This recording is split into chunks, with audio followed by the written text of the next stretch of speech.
Pastor, ತಾವು ಹೇಳುವಂಥ ವಿಚಾರಗಳನ್ನ ಕೇಳ್ತಾ ಹೋದರೆ ಸಮಯ ಹೋಗೋದು ಗೊತ್ತಾಗ್ತಿಲ್ಲ. ಆ, ನೀವು ತಾಳ್ಮೆಯಿಂದ ನಮ್ಮ ಸಂಗಡ ಅನೇಕ ವಿಚಾರಗಳನ್ನ ಹಂಚಿಕೊಳ್ತಾ ಕಲಿಸ್ತಿರೋದಕ್ಕಾಗಿ ಖಂಡಿತ ಕೃತಜ್ಞತೆಗಳು ಪಾಸ್ಟರ್. ಆ, ನಮ್ಮ ಮುಂದಿನ ಪ್ರಶ್ನೆ, ನಾನು 2 ವಿಷಯಗಳನ್ನ ಒಟ್ಟಿಗೆ ಕೇಳ್ತೇನೆ. ಒಂದು, ನಿಮ್ಮ ಜೀವಿತದ ಮೇಲೆ ಪ್ರಭಾವ ಬೀರಿದ ವ್ಯಕ್ತಿಗಳು ಖಂಡಿತ ಈ 52 ವರ್ಷಗಳಲ್ಲಿ ಸಾಕಷ್ಟು ಮಂದಿ ಇರಬಹುದು. ನಿಮ್ಮ ತಂದೆ ತಾಯಿಗಳು ಮೊದಲುಗೊಂಡು ಅನೇಕ ದೇವರ ಸೇವಕರು ಇರಬಹುದು. ಅದರ ಜೊತೆಗೆ ನಿಮ್ಮ ಜೀವಿತದಲ್ಲಿ ನೀವು ಪರಿಗಣಿಸುವಂಥ ಕೆಲವು ಶ್ರೇಷ್ಠ ಅನುಭವಗಳಿರ್ಬೋದು. ಎರಡೂ ಸಂಗತಿಗಳನ್ನ ಹೇಳಲಿಕ್ಕೆ ಪ್ರಯಾಸ ಪಡಿ ಅಷ್ಟೇ. ನಿಮ್ಮ ಜೀವಿತದ ಮೇಲೆ ಪ್ರಭಾವ ಬೀರಿದ ವ್ಯಕ್ತಿಗಳು ಭಾಳ ಪರಿಣಾಮಕಾರಿಯಾಗಿ ಮತ್ತು ನಿಮ್ಮ ಜೀವಿತದ ಶ್ರೇಷ್ಠ ಅನುಭವಗಳು. ಓಕೆ, ನನ್ನ ಜೀವನದಲ್ಲಿ ಪ್ರಭಾವ ಬೀರಿದ ವ್ಯಕ್ತಿಗಳಂದರೆ ಭಾಳ ಜನ ಇದ್ದಾರೆ. ಉದಾಹರಣೆಗೆ ನನ್ನನ್ನು ರಕ್ಷಣೆಗೆ ನಡೆಸಿದಂಥ ವ್ಯಕ್ತಿ, ಅವರು ಸುವಾರ್ತೆಗೆ ಕಮಿಟೆಡ್ ಆಗಿದ್ದರು. ಅವ್ರ ಹೆಸರು ಹೇಳಿದೆ ನಾನು, ಆಗಸ್ಟಿನ್ ಖಾನಾಪುರ ಅಂತ. ಅವರು ಸುವಾರ್ತೆಗೆ ಮಾತ್ರ ಬದ್ಧರಾಗಿದ್ದರು. No matter what subject he spoke any time, always used come to the subject of the gospel. ಸುವಾರ್ತೆಗೆ ಬಂದು ಮುಟ್ತಿದ್ದರು, ಆತ್ಮನ ರಕ್ಷಣೆ ಬಗ್ಗೆನೇ ಹೇಳ್ತಾ ಇದ್ದರು. ಸೊ ಅವರ ನಿಮಿತ್ತವಾಗಿ, ಅವ್ರ ಮೂಲಕವಾಗಿ ನಾನು ಕಂಡುಕೊಂಡದ್ದೇನೆಂದರೆ, ನಾವು ನಮ್ಮ ಜೀವನದ ಒಂದು ಮೂಲಭೂತ ಕರೆಯುವಿಕೆ ಏನೆಂದರೆ ಸಾಕ್ಷಿಗಳಾಗಿ ಆತ್ಮಗಳನ್ನು ಕರ್ತನ ಬೆಳಗ್ಗೆ ತರಬೇಕು. ಅದನ್ನು ಬಿಟ್ಟು ನಾನು ಇನ್ನೂ ಹೆಚ್ಚಿನ ಕರೆಯುಳ್ಳವನಾಗಿದ್ದೇನೆ, ನಾನು ಪ್ರವಾದಿಯಾಗಿದ್ದೇನೆ, ನಾನು ಅಪೊಸ್ತಲನಾಗಿದ್ದೇನೆ ಎಂಬುದಾಗಿ ಈ ಕರೆಯನ್ನು ಬಿಟ್ಟು ಹೋಗಬಾರ್ದು. This is the original and foundational Call of god upon any person. ನಾವು ಆತನಿಗೆ ಸಾಕ್ಷಿಗಳಾಗಿರಬೇಕು. ಅದನ್ನು ಬಿಟ್ಟು ನಾವೇನು ಮಾಡೋಕ್ಕಾಗೋದಿಲ್ಲ. ಅದೇ ರೀತಿ ನಾವು ಪ್ರಾರ್ಥನೆ ಮಾಡುವುದನ್ನು ಫಸ್ಟ್ ಒಂದು ನಿಮಿಷ, ಕರೆ ಯಾವುದಿದ್ರು ಸಹ ಆತನಿಗೆ ಸಾಕ್ಷಿಗಳಾಗಿರೋದು ಮೊದಲ ಕರೆ. ಓಕೆ, ಅದನ್ನು ಬಿಟ್ಟು ನಾವು ಬೇರೆ ಏನು ಮಾಡಬಾರ್ದು. ಓಕೆ, ಅಥವಾ ಅದನ್ನು ಇನ್ಕ್ಲೂಡೆಡ್ ಆಗೇ ನಾವು ಬೇರೆ ಎಲ್ಲೋ ಒಂದು ಮಾಡಬೇಕು. ಸರಿ ಪಾಸ್ಟರ್. ನಾನು ಆತ್ಮಗಳ ರಕ್ಷಣೆಗೋಸ್ಕರ ನಾನು ಏನು ಮಾಡ್ತಾ ಇದ್ದೇನೆ, ಅಲ್ಲಿಂದ ಮುಂದೆ ಬೆಳಿತೇನೆ, ಅದು ನಿಜ. ಆದರೆ ನನ್ನ ಆತ್ಮೀಯವಾಗಿ ಬೆಳವಣಿಗೆ ಮಾಡಲಿಕ್ಕೆ ನನಗೆ ಸಹಾಯ ಮಾಡಬೇಕಾದ ವ್ಯಕ್ತಿಗಳು ಎಲ್ಲೋ ಇದ್ದಾರೆ. ಅವರನ್ನು ದೇವರು ನನಗೆ ಇಟ್ಟಿದ್ದಾನೆ. ನಾವು ಅವ್ರನ್ನ ಕಂಡುಕೊಳ್ಳಬೇಕು, ಅವರ ಕೂಡ ಅನ್ಯೋನ್ಯತೆಯಲ್ಲಿ ಬೆಳಿಬೇಕು. ಅಂಥ ರೀತಿಯಲ್ಲಿ ನಮ್ಮ ಜೀವನದಲ್ಲಿ ಪಾಸ್ಟರ್ ಸ್ಯಾಮ್ಯುಯಲ್ ಕೊಟ್ಟಬಾಗಿ ಅವ್ರನ್ನ ದೇವರು ಇಟ್ಟಿದ್ದರು. ಯಾವಾಗಲೂ ಅವ್ರ ಮನೆಗೆ ಹೋಗ್ತಿದ್ವಿ. ಸೂಟಿ ಇರುವಾಗ, ನಮ್ಮ ಕಾಲೇಜಲ್ಲದೆ ಇರುವಾಗ ಮಧ್ಯಾಹ್ನ ಒಂದು 4-5 ಜನ ಕೂಡಿ ಅವ್ರ ಮನೆಗೆ ಹೋಗ್ತಿದ್ವಿ. ಅವ್ರು ಕೂಡ ಮಾತಾಡ್ಕೊಂಡು ಕೊಡೋದು, ನಗೋದು, ಪ್ರಾರ್ಥನೆ ಮಾಡೋದು. ಅಲ್ಲಿ ಯಾರಾದರೂ ಬೇರೆಯವರು ಬಂದರೆ ಅವ್ರಿಗೋಸ್ಕರ ಪ್ರಾರ್ಥನೆ ಮಾಡೋದು, ದೆವ್ವಗಳು ಬಿಡಿಸೋದು ಅಲ್ಲೇ ನಡೀತಿತ್ತು. ಅವ್ರ ಮನೆಯಲ್ಲೇ ನಡೀತದೆ. ಅವ್ರ ಮನೆಯಲ್ಲೇ ಸಂಡೇ ಸ್ಕೂಲ್ ಶುರುವಾಯಿತು. ನಾನೇ ಸಂಡೇ ಸ್ಕೂಲ್ ಕಲಿಸ್ತಾ ಇದ್ದೆ. ಅಲ್ಲಿಂದ ಸೇವೆ ಪ್ರಾರಂಭವಾಯಿತು. ಸೊ ನಮಗಿರುವಂಥ ಭಾರ ಎಲ್ಲ ನೋಡಿದರು ಅವರು ನಮಗೆ ಉತ್ತೇಜನ ಕೊಡ್ತಾಯಿದ್ರು. ವಾಕ್ಯ ಸಾರಲಿಕ್ಕೆ ಉತ್ತೇಜನ ಕೊಡ್ತಾಯಿದ್ರು, ಪ್ರಾರ್ಥನೆ ಮಾಡಲಿಕ್ಕೆ ಉತ್ತೇಜನ ಕೊಡ್ತಾಯಿದ್ರು, ಆರಾಧನೆ ಮಾಡಲಿಕ್ಕೆ ಉತ್ತೇಜನ ಕೊಡ್ತಾಯಿದ್ರು. ಮತ್ತು ಆ ರೀತಿ ನಮ್ಮನ್ನು ಬಲವಾಗಿ ಅವರು ಬೆಳೆಸಿದರು. ಆವಾಗ ನಮ್ಮ ಕೂಡ ಎಷ್ಟು ಜನರು ಸೇರಿಕೊಂಡ್ರು ಯೌವನಸ್ಥರು, ಅವರು ಬಲ ಹೊಂದಿದರು. ಮತ್ತು ನಮ್ಮ ಸೇವೆಯಲ್ಲಿ ನಾವು ಪ್ರಾರ್ಥನೆ ಮಾಡೋದಕ್ಕೆ ನಮ್ಮನ್ನು ಬಲಪಡಿಸಿದಂಥ ಒಬ್ಬರು ಸಹೋದರ ಚೆಲ್ಲದ್ದಾರೆ, ಇಡೀ ಚೆಲ್ಲದ್ದಾರೆ, ಬೆಂಗಳೂರಿನಲ್ಲಿ ಇದ್ದಾರೆ. ಅವ್ರ ಟೀಮ್ ಹುಬ್ಬಳ್ಳಿಲಿತ್ತು, OM ಟೀಮ್. ಅವಾಗ ವಾರಕ್ಕೊಂದು ಸಾರಿ ಅವರು ಒಂದು ಇಂಟರ್ಸೆಷನ್ ಟೈಮ್ ಅಂತ ಕರೀತಾ ಇದ್ರು.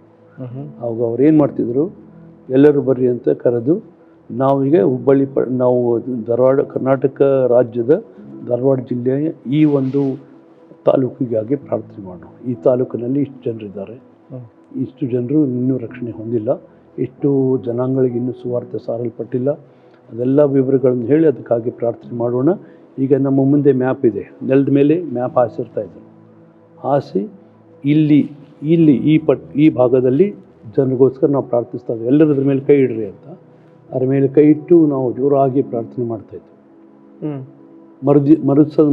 ಮುಂದಿನ ವಾರ ಮತ್ತು ಇನ್ನೊಂದು ಸ್ಥಳಕ್ಕಾಗಿ ಆ ರೀತಿ ಪ್ರಾರ್ಥನೆ ಮಾಡೋದನ್ನು ಕರೆಸ್ತಾರೆ. ಅಲ್ಲಿ ನಮಗೆ ಒಂದು ತಮಾಷೆ ಕಂಡು ಬಂದದ್ದು ಏನಂದರೆ, ನಾವೆಲ್ಲರೂ ಅದರ ಮೇಲೆ ಕೈ ಇಟ್ಟು ಹೀಗೆ ಪ್ರಾರ್ಥನೆ ಮಾಡುವಾಗ ನಮ್ಮ ಮನೆಯಲ್ಲಿ ನಡೆದಂಥ ಒಂದು ಘಟನೆ ಅವ್ರು ಕಲಿಸಿ ಹೋದರು. ಅವ್ರು ನಮ್ಮ ಮನೆಯಲ್ಲಿ ಮುಂದುವರಿಸಿದ್ವಿ ನಾವು. ಆ ರೀತಿ ಮ್ಯಾಪ್ ಮೇಲೆ ಕೈ ಇಟ್ಟು ಪ್ರಾರ್ಥನೆ ಮಾಡುವಾಗ ನಮ್ಮ ಮನೆಯೊಳಗೆ ಒಂದು ನಾಯಿ ಇತ್ತು.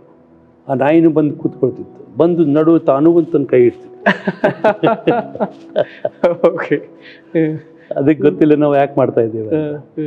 ಕೈ ಇಟ್ಟು ನಾವು ಪ್ರಾರ್ಥನೆ ಮಾಡಿ ಕ್ಲೇಮ್ ಮಾಡ್ತಾ ಇದ್ವು. ಹಕ್ಕು ಸಾಧಿಸ್ತಾ ಇದ್ವು, ಅವರು ರಕ್ಷಣೆ ಹೊಂದಬೇಕೆಂಬಂತೆ. ಅದರಂತೆ ಬಹಳ ಜನರು ರಕ್ಷಣೆ ಹೊಂದಿದರು, ಬಹಳ ಪ್ರದೇಶಗಳಲ್ಲಿ ಸೇವೆ ಶುರುವಾಯಿತು. ಆದರೆ ನಮ್ಮ ಜೀವನದಲ್ಲಿ ಆ ರೀತಿ ಪ್ರಾರ್ಥನೆಗೆ ಬಹಳವಾಗಿ ಪ್ರಾಕ್ಟಿಕಲ್ ಆಗಿ ಕಲಿಸಿದವರು ಸಹೋದರ ಇಡೀ ಚೆಲ್ಲದವರೆಗೆ. ಆಮೇಲೆ ಅಪರೂಪದ ವಿಷಯ ಅನ್ಸುತ್ತೆ. ಆಮೇಲೆ ಆತ್ಮನ ವರಗಳಲ್ಲಿ ಚಲಿಸುವುದು ಹೇಗೆ, ಅದರ ವಿಷಯದಲ್ಲಿ ನಾವು ಏನೇನು ಎಚ್ಚರ ವಹಿಸಬೇಕೆಂಬಂಥ ಸಂಗತಿಗಳನ್ನು ನಮಗೆ ಭಾಳ ಸಿಂಪಲ್ ಆಗಿ ಕಲಿಸಿದವರು ಮತ್ತು ಪ್ರಾಕ್ಟಿಕಲ್ ಆಗಿ ನಡೆಸಿದವರು ಸಹೋದರ SR ಮನೋಹರ್. ಅವರು ಇಲ್ಲಿ ಬರ್ತಾಯಿದ್ರು, ಮೀಟಿಂಗ್ ಮಾಡ್ತಾಯಿದ್ರು. Very simple person, very prayerful person. ಬಹಳವಾಗಿ ಅವರು ಪ್ರಾರ್ಥನೆಯಲ್ಲಿ ಇರ್ತಾಯಿದ್ದರು ಮತ್ತು ಬಲವಾಗಿ ಅವರು ಸೇವೆ ವಾಕ್ಯ ಸಾರ್ತಾಯಿದ್ರು ಮತ್ತು ಮೊದಲು ಆತ್ಮಗಳ ರಕ್ಷಣೆ ಸಾಧಿಸ್ತಾಯಿದ್ರು. ಆನಂತರ ರೋಗಿಗಳಿಗಾಗಿ ಪ್ರಾರ್ಥನೆ ಮಾಡ್ತಾಯಿದ್ರು. ಅವಾಗ ಎಷ್ಟೋ ಮಹತ್ಕಾರ್ಯಗಳಾದವು, ಇನ್ಕ್ಲೂಡಿಂಗ್ ಮೀ. ಬಹಳ ಜನರಿಗೆ ಮಹತ್ಕಾರ್ಯಗಳಾದವು. ನನ್ನ ಕಾಲಿನಲ್ಲಿ ಒಂದು ಪಾದದಲ್ಲಿ 1-2 ಪಾಯಿಂಟ್ನಲ್ಲಿ ಭಾಳ ನೋವಿತ್ತು. ಏನು ಮಾಡಿದ್ರು, ಯಾವ ಸಂಗತಿ ಮಾಡಿದ್ರು ಕಡಿಮೆ ಆಗಲಿಲ್ಲ. ಕಡೆಗೆ ಒಂದು ದಿವಸ ದೇವ್ರಿಗೆ ಹೇಳಿದೆ ನಾನು, ಸ್ವಾಮಿ ನನ್ನ ನಂಬಿಕೆ ಮುಗಿದೋಯ್ತು, ಈಗ ವಾಕ್ಯದಲ್ಲಿ ಹೇಳಿರುವಾಗ ಇನ್ನು ನಾನು ಜೀವಿಸೋದು ದೇವಕುಮಾರನ ಮೇಲಿನ ನಂಬಿಕೆಯಲ್ಲಿ ಅಂತ. ಆ ನಂಬಿಕೆಯಿಂದಲೇ ಮಾತ್ರ ಈ ಮಹತ್ಕಾರ ನಾನು ಸ್ವೀಕರಿಸ್ತೇನೆ, ನನಗೆ ಆಗಬೇಕಿದು ಅಂತ ಪ್ರಾರ್ಥನೆ ಮಾಡಿದೆ. ಅವತ್ತೇ ಆಯಿತು, ಮಹತ್ಕಾರ್ಯ ಆಯಿತು. ಕಾಲಿನಲ್ಲಿಂದ ಅದು ನೋವೆಲ್ಲ ಹೊರಟೋಯ್ತು ಅವತ್ತಿಂದ ಅವತ್ತೇ. ಸೊ ಆ ರೀತಿ ಅವರು ಪವಿತ್ರಾತ್ಮ ವರಗಳಲ್ಲಿ, ನಂಬಿಕೆಯ ವರಗಳಲ್ಲಿ, ಅನ್ಯ ಭಾಷೆ ಪ್ರಾರ್ಥನೆ ಮಾಡೋದರಲ್ಲಿ, ಅದರ ಅರ್ಥ ಹೇಳುವ ವಿಷಯ ವರಗಳಲ್ಲಿ ಮತ್ತು ಪ್ರವಾದನೆ ವರದಲ್ಲಿ, ಜ್ಞಾನವಾಕ್ಯ, ವಿದ್ಯಾವಾಕ್ಯ ಮುಂತಾದ ವಾಕ್ಯಗಳನ್ನು ವರಗಳಲ್ಲಿ ನಾವು ಹೇಗೆ ಕೆಲಸ ಮಾಡಿದರೆ ನಾವು ವಿಷಯಗಳಲ್ಲಿ ದೇವರ ಉದ್ದೇಶ ನೆರವೇರಿಸ್ತೇವೆ ಅನ್ನೋದನ್ನು ಅವರು ಕಲಿಸಿದರು. And also a brokenness we learn from him. ಮುರಿಯಲ್ಪಡುವಿಕೆ ಅಂದರೆ ಏನು ಅವ್ರ ಕಡೆಯಿಂದ ನಾವು ಕಲಿತ್ಕೊಂಡು. ಏನು ಪಾಸ್ಟರ್? ಜಜ್ಜಲ್ಪಡುವುದಕ್ಕೆ, ಮುರಿಯಲ್ಪಡುವಿಕೆ ಅಂದರೆ ದೇವರ ಮುಂದೆ ನಾವು ಎಷ್ಟು ತಗ್ಗಿಸ್ಕೊಳ್ಬೇಕು, ಏನನ್ನು ತಗ್ಗಿಸ್ಕೊಳ್ಬೇಕು, ಯಾವ ವಿಷಯದಲ್ಲಿ ತಗ್ಗಿಸ್ಕೊಳ್ಬೇಕು ಕಲಿಸ್ತಾಯಿದ್ರು. I am crucified with Christ. ಕ್ರಿಸ್ತನೊಂದಿಗೇ ಶಿಲುಬೆ ಹಾಕಲ್ಪಟ್ಟಿದ್ದೇನೆ, ನನ್ನಲ್ಲಿ ಹೊಗಳಿಕೊಳ್ಳೋದಕ್ಕೆ ಏನೂ ಇಲ್ಲ. ಆ ವಿಷಯದಲ್ಲಿ ಅವರು ಬಹಳವಾಗಿ ನಮ್ಮನ್ನು ಉತ್ತೇಜನಪಡಿಸಿದ್ರು. ನಾವು ಮುರಿಯಲ್ಪಟ್ಟವರಾಗಿ ಜೀವಿಸಿದರೆ ಮಾತ್ರ ದೇವರ ಕೈಲಿ ಉಪಯೋಗಿಸಲ್ಪಡ್ತೇವೆ. ಆ ರೀತಿ ಅನೇಕ ಸಂಗತಿಗಳನ್ನು ಅವರ ಕಡೆಯಿಂದ ನಾವು ಕಲಿತುಕೊಂಡೆವು. ಅದೇ ರೀತಿ ಕೆಲವು ಪುಸ್ತಕಗಳ ಮೂಲಕವಾಗಿ ನನ್ನನ್ನು ಬಲಪಡಿಸಿದ ದೇವರ ಸೇವಕರ ಜೀವನ ಇದೆ. ಅದರಲ್ಲಿ ಪಾಲ್ ಯಂಗಿಚೋ ಅವರ ಪುಸ್ತಕ 4th ಡೈಮೆನ್ಷನ್ ಅಂತ ಪುಸ್ತಕ ನಾನು ಓದಿದ್ದೆ. ಎಷ್ಟು ಸಾರಿ ಓದಿದ್ದೇನೆ ಹೇಳ್ರಿ? 4-5 ಸಾರಿ ಓದಿದ್ದೇನೆ. ಆಮೇಲೆ ಅದು ಎಷ್ಟು ನಮಗೆ ಲೈಕ್ ಆಯಿತು ಅಂದರೆ, ನಮ್ಮೆಲ್ಲ ಬ್ರದರ್ಸ್ಗೆ ಲೈಕ್ ಆಯ್ತು ಅಂದರೆ, ನಾವು ಒಂದು ಸಾರಿ ಅದನ್ನು ಒಂದು ಟೇಪ್ ರೆಕಾರ್ಡರ್ನಲ್ಲಿ ರೆಕಾರ್ಡ್ ಮಾಡಿದ್ವಿ. ಇಡೀ ಬುಕ್ನ ಓದಿ ರೆಕಾರ್ಡ್ ಮಾಡಿದ್ವಿ ಒಂದು ಕ್ಯಾಸೆಟ್ನಲ್ಲಿ. ಅದು ಅಷ್ಟು ನಮ್ಮ ನಂಬಿಕೆಯನ್ನು ಬಲಪಡಿಸಿತು. ಕೇಳಿದ್ರೆ ರಿಪೀಟೆಡ್ ಆಗಿ? ಅಂದರೆ ದೇವರ ಮುಂದೆ ನಿರ್ದಿಷ್ಟವಾಗಿ ಪ್ರಾರ್ಥನೆ ಮಾಡೋದಂದ್ರೆ ಏನು ಅವರು ಸ್ಪಷ್ಟವಾಗಿ ಹೇಳ್ತಾರೆ. ಉದಾಹರಣೆಗೆ ಅವ್ರು ಹೇಳಿದರು ಏನಂತಂದರೆ, ನಾನು ಪ್ರಾರ್ಥನೆ ಮಾಡ್ತಾ ಇದ್ದೆ ಒಂದು ಸೈಕಲ್ಗಾಗಿ, ಒಂದು ಟೇಬಲ್ಗಾಗಿ, ಒಂದು ಚೇರ್ಗಾಗಿ ನಾನು ಪ್ರಾರ್ಥನೆ ಮಾಡ್ತಾ ಇದ್ದೆ. ದೇವರು ನನಗೆ, ನಾನು ಎಷ್ಟೋ ತಿಂಗಳು ಪ್ರಾರ್ಥನೆ ಮಾಡಿದೆ, ದೇವ್ರು ಕೊಡಲೇ ಇಲ್ಲ. ಒಂದು ದಿವಸ ನಾನು ಬಹಳ ಸೇವೆಯಿಂದ ಆಯಾಸವಾಗಿ ಬಂದು ಮನೆಯಲ್ಲಿ ಕೂತ್ಕೊಂಡಾಗ ದೇವ್ರಿಗೆ ಒದರಾಡ್ಬಿಟ್ಟೆ, ನಾನು ಕೂಗಾಡ್ಬಿಟ್ಟೆ, ದೇವ್ರು ಎಂಥ ದೇವ್ರು, ನೀನು ಎಷ್ಟು ಸತಿ ಪ್ರೇಯರ್ ಮಾಡಬೇಕು, ನಿನ್ನಿಂದೆ ಎಷ್ಟು ಸಾರಿ ಪ್ರೇಯರ್ ಮಾಡಿದ್ರು ನನಗೆ ಉತ್ತರ ಕೊಡೋಂಗಿಲ್ಲ. ಒಂದು ಸೈಕಲ್ ಕೊಡೋಕ್ಕಾಗೋದಿಲ್ಲ ನಿನಗೆ, ಒಂದು ಚೇರು, ಒಂದು ಟೇಬಲ್ ಕೊಡೋಕ್ಕಾಗೋದಿಲ್ಲ ನನಗೆ, ಎಂಥ ದೇವ್ರು ನೀನು, ಬರೀ ಕಷ್ಟಪಟ್ಟು ಜೀವಿಸೋದ್ರೊಳಗೆ ನಿನಗೆ ಸಂತೋಷ ಆಗ್ತದೆ ನಾನು ಅಂತ ಭಾಳ ಒದರಾಡಿದರು. ಅವತ್ತು ಅವ್ರಿಗೆ ದೇವ್ರು ಹೇಳ್ದಂಗೆ ಅನ್ನಿಸ್ತೇನಂತಂದರೆ, ನನ್ನ ಕಡೆ ಇಷ್ಟಕೊಂಡು ಚೇರ್ಸ್ ಇದೆ, ಯಾವ ಚೇರ್ ಕೊಡಬೇಕಂತ ಕೇಳಿಲ್ಲ. ಒಡೆದು ಮುರಿದು ಬಿದ್ದಂಥ ಹಳೆ ಚೇರ್ಗಳಿವೆ, ಹೊಸ ಶೋರೂಮ್ನಲ್ಲಿರುವಂಥ ಚೇರ್ಗಳಿವೆ, ಮತ್ತು ಮೆಟಲ್ ಚೇರ್ ಇವೆ, ಕಟ್ಟಿಗೆ ಚೇರ್ ಇದೆ, ಎಂಥ ಕುರ್ಚಿ ಬೇಕು ನೀನು ಕೇಳಿದಿಲ್ಲಲ್ಲ. ಓ ಹೌದಾ ಸ್ವಾಮಿ, ನನಗೆ ಗೊತ್ತಾಗಲಿಲ್ಲ ಬೇಡ. ಹಾಗಾದ್ರೆ ನನಗೊಂದು ಇಂಥ ಚೇರ್ ಬೇಕು, ಮಹೋಗನಿ ಕಟ್ಟಿಗೆ ಬೇಕು, ಇದು ಇಷ್ಟು ಸೈಜ್ ಇರಬೇಕು, ಇಷ್ಟು ಕಂಫರ್ಟೇಬಲ್ ಇರಬೇಕು ಅಂತ ಹೇಳಿದ್ರು.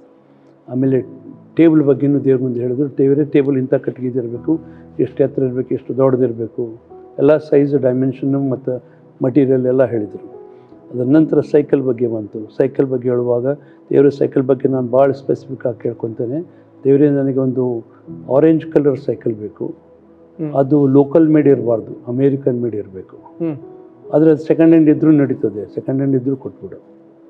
ಅದಕ್ಕೆ ಇಂಥ ಗೇರ್ ಇರಬೇಕು, ಇಂಥ ಪೆಡಲ್ ಇರಬೇಕು ಎಲ್ಲ ಕೇಳ್ಕೊಂಡ್ಮೇಲೆ ದೇವ್ರಿಗೆ ಹೇಳಿದರು, ದೇವರೇ ಇವತ್ತು ಇದು ನನ್ನ ನಂಬಿಕೆಯನ್ನು ಬಲಪಡಿಸ್ತೀನಿ ಅಂತ ಕೊಟ್ಟು ಸ್ವಾಮಿ ನಿನಗೆ ಸ್ತೋತ್ರ ಅಂತ ಹೇಳಿ ನೆಕ್ಸ್ಟ್ ಸಂಡೇ ಚರ್ಚ್ನಲ್ಲಿ ಅನೌನ್ಸ್ ಮಾಡಿದರು. ಹ್ಮ್ ನಾನು ದೇವ್ರ ಮುಂದೆ ಕೇಳ್ಕೊಂಡಿದ್ದೇನೆ, ನನಗೊಂದು ಇಂಥ ಟೇಬಲ್ ಬೇಕು, ಇಂಥದ್ದೊಂದು ಚೇರ್ ಬೇಕು, ಇಂಥ ಒಂದು ಸೈಕಲ್ ಬೇಕಂತ ಪ್ರಾರ್ಥನೆ ಮಾಡಿದ್ದೇನೆ.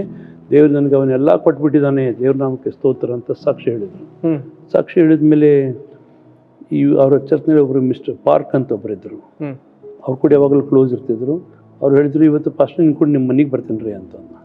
ಬರ್ರಿ ಹೆಂಗಾರ ಅಂತ ಹೇಳಿದ್ರು.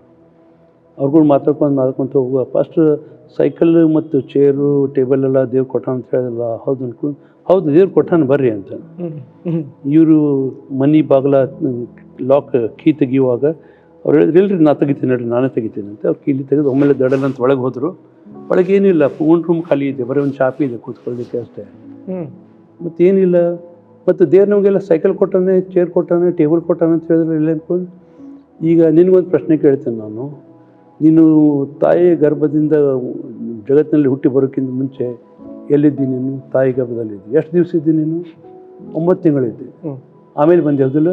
ಹಂಗೆ ನನ್ನ ಹೊಟ್ಟೆಯೊಳಗೆ ಒಂದು ಕುರ್ಚಿ, ಒಂದು ಟೇಬಲ್, ಒಂದು ಚೇರ್ ಬೆಳಕತ್ತಾವ ಅಂತ ನಂದು ಗರ್ಭದೊಳಗೆ ಬೆಳಕತ್ತ.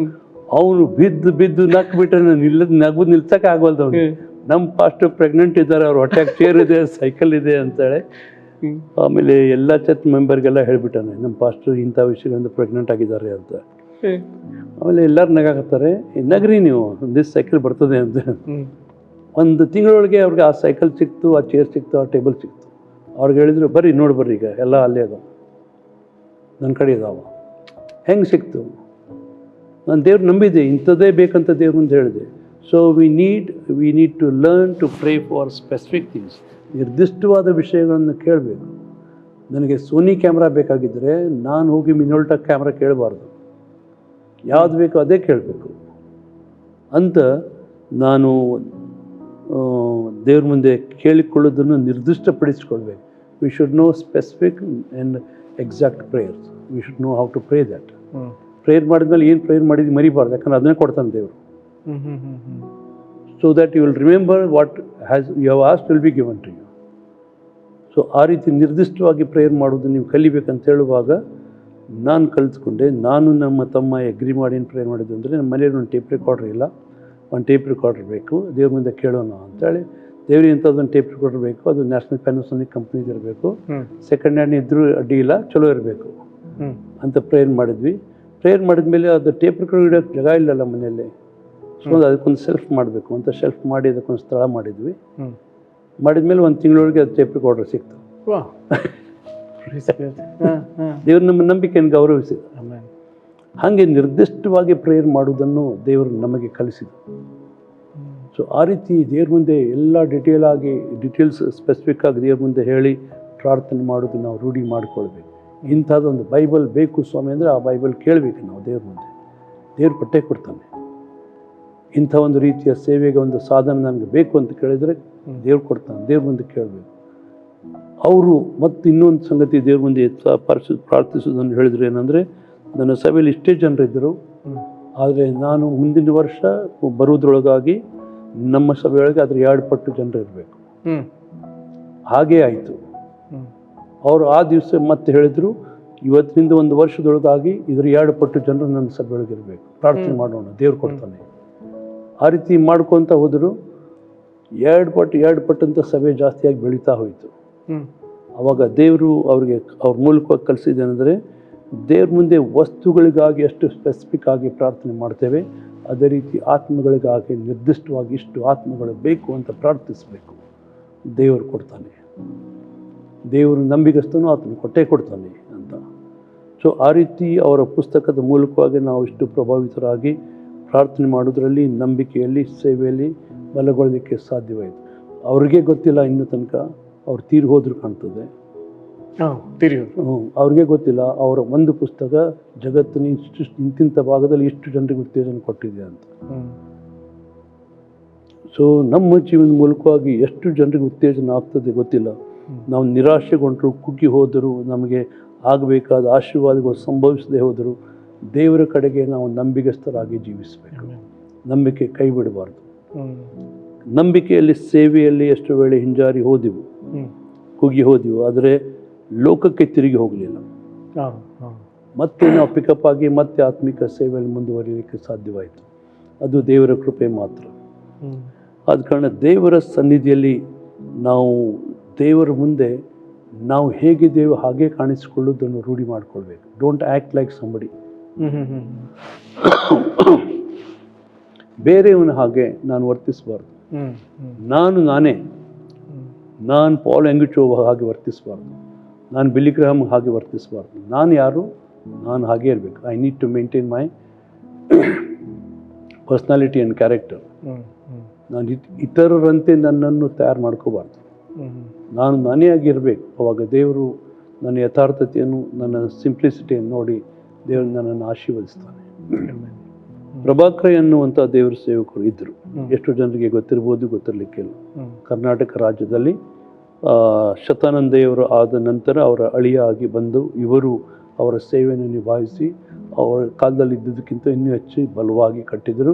ಅವ್ರ ಮೇಲೆ ಒಂದು ಪ್ರವಾದನಾತ್ಮಕ ಅಭಿಷೇಕ ಇತ್ತು ಮತ್ತು ಅಪೊಸ್ತೋಲಿಕ ಅಭಿಷೇಕವಿತ್ತು. ಅವರ ಸೇವೆಯ ಬಗ್ಗೆ ನಾನು ಬೇರೆಯವರಿಂದ ಕೇಳಿದ್ದೆ. ಆದರೆ ಅವರ ಸೇವೆಯನ್ನು ನೋಡುವಾಗ ಅವರ ಸೇವೆಯ ಅಡಿಯಲ್ಲಿ ನಾವು ಅವರಿಗೆ ಸಬ್ಮಿಟ್ ಆಗಿ ಜೀವಿಸಬೇಕು ಅನ್ನುವಂಥ ಒಂದು ವಿಚಾರ ನಮ್ಮಲ್ಲಿ ಉಂಟಾಯಿತು. ನಾನು ನನ್ನ ಸಹೋದರ, ನನ್ನ ತಮ್ಮ ಇಬ್ಬರು ಕೂಡಿ ಪ್ರಾರ್ಥನೆ ಮಾಡಿ ಅವ್ರಿಗೆ ಹೋಗಿ ಭೇಟಿಯಾಗಿ ಕೇಳಿಕೊಂಡೆವು, ನಿಮ್ಮ ಸೇವೆ ಅಡಿಯಲ್ಲಿ ನಾವು ಬರಬೇಕು, ನಮ್ಮನ್ನು ಸ್ವೀಕರಿಸಿರಿ. ನೀವು ನಮ್ಮ ಜೀವನದಲ್ಲಿ ಒಬ್ಬ ಮೆಲ್ಕಿಜೆದೇಕನ ಥರ ಇದ್ದು ನಮ್ಮನ್ನು ತಿದ್ದಿರಿ, ನಮ್ಮನ್ನು ಕಟ್ಟಿರಿ, ನಮ್ಮನ್ನು ಎಚ್ಚರಿಸಿರಿ, ನಮ್ಮನ್ನು ಬಲಪಡಿಸಿರಿ, ನಮ್ಮನ್ನು ಗದರಿಸಿರಿ, ನಮಗಾಗಿ ಪ್ರಾರ್ಥಿಸಿರಿ. ಅವರು 3 ತಿಂಗಳು ತೊಗೊಂಡ್ರು ಅದ್ರ ಬಗ್ಗೆ ಪ್ರಾರ್ಥನೆ ಮಾಡಲಿಕ್ಕೆ. ಆಮೇಲೆ ಅವರು ಅದನ್ನು ತಿಳ್ಕೊಂಡು ಆ ರೀತಿ ಆಗಲಿ ಅಂತ ಹೇಳಿದರು. ಅವರು ನಮ್ಮನ್ನು ಉತ್ತೇಜನ ಪಡಿಸಿದರು. ಕೆಲವು ವೇಳೆ ಫೋನ್ ಮಾಡಿ ಹೇಳ್ತಾ ಇದ್ರು, ಇಂಥ ರೀತಿಯಲ್ಲಿ ನೀವು ಸಭೆಯಾಗಿ ಯೋಚನೆ ಮಾಡ್ತಾ ಇದ್ರೆ ಅದು ಸರಿಯಲ್ಲ, ಈ ರೀತಿ ಮಾಡಬೇಕು. ನೀವು ಹೇಳಿದೆ ಅವ್ರು ತಿದ್ದುತ್ತಾ ಇದ್ರು. ಅಂದರೆ ಆತ್ಮದಲ್ಲಿ ಗ್ರಹಿಸ್ತಾ ಇದ್ರು. ಕೆಲವು ವಿಷಯಗಳು ಸಭೆಯ ಒಂದು ಕಮಿಟಿಯವರು ತೀರ್ಮಾನಿಸಿದಾಗ ಹಾಗಲ್ಲ, ಅದು ಹೀಗೆ ಮಾಡಬೇಕು ಅಂತ ಕಲಿಸ್ತಾ ಇದ್ರು. ಸೊ ಆ ರೀತಿ ಅವರು ನಮ್ಮ ಜೀವನದಲ್ಲಿ ಬಹಳ ಬಲವಾಗಿ ಅವರು ಕಲಿಸಿದ ಒಂದು ಸತ್ಯ ಅಥವಾ ಒಂದು ಅನುಭವ ಏನಂತಂದರೆ ವಿಶ್ವಾಸಿಗಳ ಅನ್ಯೋನ್ಯತೆ. ವಿಶ್ವಾಸಗಳ ಅನ್ಯೋನ್ಯತೆ ಎಷ್ಟು ಪ್ರಾಮುಖ್ಯ ಎಂಬುದನ್ನು ಅವ್ರ ಕಡೆಯಿಂದ ಕಲಿತ್ಕೊಂಡೆ. ನಾವು ಬೇರೆ ಏನು ಮಾಡಲಿಕ್ಕಿಲ್ಲ, ಅವ್ರಿಗೆ ಸಹಾಯ ಮಾಡಲಿಕ್ಕಿಲ್ಲ, ಅವ್ರನ್ನ ಕಟ್ಟಲಿಕ್ಕಿಲ್ಲ, ಅವ್ರನ್ನು ಅವರು ಉತ್ತೇಜನ ಪಡಿಸ್ಲಿಕ್ಕಿಲ್ಲ. ಅವ್ರು ಕೂಡ ಇರುವುದು ನಾವು ಮೊದಲು ಕಲಿಬೇಕು, ಬೇರೆ ವಿಶ್ವಾಸಗಳು ಕೂಡ. ಅವಾಗ ಅವರು ಕೂಡ ಇರುವುದರ ಮೂಲಕವಾಗಿ ನಾನು ಅವರಿಂದ ಬಲಗೊಳ್ತೇನೆ, ನನಗೆ ಗೊತ್ತಿರದೆ ನನ್ನಿಂದ ಅವರು ಬಲಗೊಳ್ತಾರೆ. ಇದು ಅನ್ಯೋನ್ಯತೆಯ ಒಂದು ರಹಸ್ಯ, ಒಂದು ಬಲ. ಈ ಅನ್ಯೋನ್ಯತೆ ನಾವು ಕಳೆದುಕೊಂಡ್ರೆ ನಮ್ಮನ್ನು ಬಲಪಡಿಸುವರು ಬೇರೆ ಯಾರು ಇರುವುದಿಲ್ಲ. ಯಾಕಂದರೆ ನನ್ನ ಕೂಡ ಒಬ್ಬ ಸಹೋದರಿ ಇದ್ದು ಅವರ ಇರುವಿಕೆಯ ನಿಮಿತ್ತವಾಗಿ, by there very existence in my life, I get encouraged. ನಾನು ಬಿದ್ದು ಹೋದರೂ ನನಗೋಸ್ಕರ ಪ್ರಾರ್ಥಿಸುವವರು ಇದ್ದಾರೆ, ನನಗೆ ಬೆಂಬಲ ಕೊಡೋರು ಇದ್ದಾರೆ ಅನ್ನುವಂತೆ ಅದು ನಮ್ಮನ್ನು ಎಚ್ಚರಿಸ್ತದೆ, ನಮ್ಮನ್ನು ತಿದ್ದುತ್ತದೆ, ನಮ್ಮನ್ನು ಕಟ್ಟುತ್ತದೆ ಮತ್ತು ಐ ಆಮ್ ಅಕೌಂಟೇಬಲ್ ಅನ್ನೋದನ್ನು ತೋರಿಸ್ತದೆ. ಅವ್ರು ಕೇಳ್ತಾರೆ ನನಗೆ, ಯಾಕೆ ನೀನು ಬಿದ್ದು ಹೋದಿ, ಅಥವಾ ಯಾಕೆ ತನಗಾಗಿದ್ದಿ, ಯಾಕೆ ಬೈಬಲ್ ಓದಲಿಲ್ಲ ಇವತ್ತು, ಯಾರೋ ಕೇಳ್ತಾರೆ ನನಗೆ. ಆದ ಕಾರಣ ಅದರ ಬಗ್ಗೆ ಎಚ್ಚರಿಕೆಯಿಂದ ನಾನು ಜೀವಿಸಬೇಕು ಅನ್ನೋದನ್ನು ಅನ್ಯೋನ್ಯತೆಯ ಶಕ್ತಿಯಿಂದ ನಾನು ಕಲಿತುಕೊಂಡಿದ್ದೇನೆ. ಅವರು ಅನ್ಯೋನ್ಯವಾಗಿದ್ದರು ವಿಶ್ವಾಸಿಗಳು ಅಪೊಸ್ತಲರ ಕಾಲದಲ್ಲಿ. ಆದ ಕಾರಣ ದೇವರು ಅವ್ರ ಕೈಯಿಂದ ಅಸಾಧಾರಣವಾದ ಅದ್ಭುತವಾದ ಕಾರ್ಯಗಳನ್ನು ಮಾಡಿದನು. ಅನ್ಯೋನ್ಯತೆ ಕಟ್ತದೆ. ಸೊ ನಾನು ಸಭೆಯೊಳಗಿನ ಜನರಲ್ಲಿ ಅನ್ಯೋನ್ಯತೆ ಹುಡುಕ್ತೇನೆ. ಅದೇ ಸಮಯದಲ್ಲಿ ಸಭಾ ಪಾಲಕರುಗಳ ನಡುವೆ ಒಂದು ಅನ್ಯೋನ್ಯತೆ ಹುಡುಕ್ತೇನೆ. ಆ ರೀತಿ ಅನ್ಯೋನ್ಯತೆ ಸಾಧಿಸಬೇಕು ಅನ್ನುವಂಥ ನನ್ನ ಪ್ರಯತ್ನವನ್ನು ಸಭಾಪಾಲಕರು ತಪ್ಪಾಗಿ ತಿಳ್ಕೊಂಡ್ರು. ನಾನು ಅವ್ರನ್ನು ಗೊತ್ತಿಲ್ಲದೆ ಅವ್ರನ್ನ ದುರುಪಯೋಗ ಮಾಡ್ಕೊಳ್ಳಿಕ್ಕೆ ಏನೋ ನಾನು ಯೋಜನೆ ಮಾಡ್ಕೊಳ್ತಾ ಇದ್ದೇನೆ ಅಂತ ಅವರು ನೆನೆಸಿದರು. ಆದರೆ ನಾನು ಯಥಾರ್ಥವಾಗಿ ವಿಶ್ವಾಸಗಳ ದೇವರ ಸೇವಕರುಗಳ ಒಂದು ಅನ್ಯೋನ್ಯತೆ ಮಾತ್ರ ಮಾಡಲಿಕ್ಕೆ ನಾನು ಹೋರಾಡ್ತಾ ಇದ್ದೇನೆ ಅಂತ ಅವ್ರಿಗೆ ಗೊತ್ತಾದ ಮೇಲೆ ಅವರು ನಾನು ಕರೆದಿರುವಾಗಲೂ ಬಂದು ಸೇರಿಕೊಂಡ್ರು. ಮತ್ತು ಈ ಮೂಲಕವಾಗಿ ಅನೇಕ ಸಂಗತಿಗಳನ್ನು ನಾವು ಕಾಣಲಿಕ್ಕೆ ಸಾಧ್ಯವಾಯಿತು. ಆದರೆ ವಿಶ್ವಾಸಿಗಳ ನಡುವೆ ಅನ್ಯೋನ್ಯತೆ ಅನ್ನೋದು ಬಹಳ ಪ್ರಾಮುಖ್ಯ ಅನ್ನೋದನ್ನು ವಿಶ್ವಾಸಿಗಳು ಮಾತ್ರವಲ್ಲ, ದೇವರ ಸೇವಕರುಗಳು ಕಲಿತುಕೊಳ್ಬೇಕಾಗಿದೆ. ಅನ್ಯೋನ್ಯತೆಯ ಬಲ ಗೊತ್ತಿಲ್ಲ, ಅನ್ಯೋನ್ಯತೆಯ ಸಾಮರ್ಥ್ಯ ಗೊತ್ತಿಲ್ಲ, ಅನ್ಯೋನ್ಯತೆಯಿಂದ ಉಂಟಾಗುವಂಥ ಮಹತ್ ಕಾರ್ಯಗಳು ನಮ್ಗೆ ಗೊತ್ತಿಲ್ಲ. ಅನ್ಯೋನ್ಯವಾಗಿದ್ದರೆ ನಮಗೆ ಯಾವ ಕೊರತೆಯೂ ಇರುವುದಿಲ್ಲ. ಅನ್ಯೋನ್ಯವಾಗಿದ್ದರೆ ನಮ್ಮನ್ನು ಯಾರು ಕೆಳಗೆ ಬೀಳಿಸ್ಲಿಕ್ಕೆ ಆಗೋದಿಲ್ಲ. ನಾವು ಅನ್ಯೋನ್ಯವಾಗಿ ಒಬ್ಬರು ಕೂಡ ಒಬ್ಬರು ಇರಬೇಕು. This is a spiritual secret, ಇದು ಆತ್ಮಿಕ ರಹಸ್ಯ. ನಾನು ಇತರ ವಿಶ್ವಾಸಿಗಳೊಂದಿಗೆ, ಇತರ ಸೇವಕರುಗಳೊಂದಿಗೆ ಅನ್ಯೋನ್ಯತೆ ನಾನು ಹೊಂದದೇ ಹೋದರೆ ನಾನು ಜೀವನದಲ್ಲಿ ದೇವರನ್ನು ಮೆಚ್ಚಿಸ್ಲಿಕ್ಕೆ ಆಗುವುದಿಲ್ಲ. ಹ್ಮ್. ಕಪಟ ಭಕ್ತಿ ದೇವರು ಮೆಚ್ಚುವುದಿಲ್ಲ. ಇತರರೊಂದಿಗೆ ನನ್ನ ಸಂಬಂಧ ಕಡಿದುಕೊಂಡು ನಾನು ದೇವ್ರ ಮುಂದೆ ಸರಿಯಾಗಿರ್ತೇನೆ ಅಂದರೆ ನಡೆಯುವುದಿಲ್ಲ. ಹ್ಮ್. ಅದನ್ನು ನಾನು ಈ ಅನ್ಯೋನ್ಯತೆಯ ಬಗ್ಗೆ ದೇವರು ಕಲಿಸಿದ ಪಾಠದಿಂದ ನಾನು ಕಲಿತ್ಕೊಂಡೆ. ಮತ್ತು ಇತರ ನಡುವೆ ಅದನ್ನು ತರಬೇಕಂತ ಹೋರಾಡ್ತಾ ಇದ್ದೇನೆ. ಇನ್ನೂ ಆಗ್ತಾ ಇದೆ, ಹ್ಮ್. ಇನ್ನೂ ನಡೀತಾ ಇದೆ. ಅದು ಇನ್ನೂ ಆಗಬೇಕಾದಷ್ಟು ಆಗಲಿಲ್ಲ. ಯಾಕಂದರೆ I have come to know, ನಂಗೆ ಗೊತ್ತಾಯಿತು ಎಫೆಸ್ 4ನೇ ಅಧ್ಯಾಯದಲ್ಲಿ ದೇವರಾತ್ಮನಿಂದ ಉಂಟಾಗುವ ಅನ್ಯೋನ್ಯತೆ ಅಂತ ಅಲ್ಲಿ ಓದ್ತೇವೆ. ಐಕ್ಯತೆ, ಹ್ಮ್. ದೇವರಾತ್ಮನಿಂದ ಉಂಟಾಗುವ ಐಕ್ಯತೆ ಬರಬೇಕು. ನಾವು ಸ್ವಂತ ಪ್ರಯತ್ನ ಸಾಧಿಸುವ ಐಕ್ಯತೆ ಅಲ್ಲ, ದೇವರಾತ್ಮ ಒಂದು ಐಕ್ಯತೆ ತರಬೇಕು. So I need to pray for that. It is not my ability, ನನ್ನ ಸಾಮರ್ಥ್ಯದಿಂದಲ್ಲ, but my prayer can help me accomplish that. ನಾನು ಪ್ರಾರ್ಥಿಸಬೇಕು. ದೇವರಾತ್ಮನ ಕೊಟ್ಟರೆ ಮಾತ್ರ ಆಗ್ತದೆ ಅಂತ ಆಗೋದಿಲ್ಲ. ನಾನು ಇನ್ನೊಂದು ಸತ್ಯ ಕಲಿತ್ಕೊಂಡಿದ್ದೀನಿ ರೀ ರೀಸೆಂಟ್ಲಿ. ಯೇಸು ಸ್ವಾಮಿ ಪಿಲಾತನಿಗೆ ಹೇಳ್ತಾನೆ, ಒಬ್ಬನಿಗೆ ಮೇಲಿನಿಂದ ಕೊಡಲ್ಪಡೆದಿದ್ದರೆ ನಿನಗೆ ನನ್ನ ಮೇಲೆ ಅಧಿಕಾರ ಇರ್ತಾ ಇರಲಿಲ್ಲ.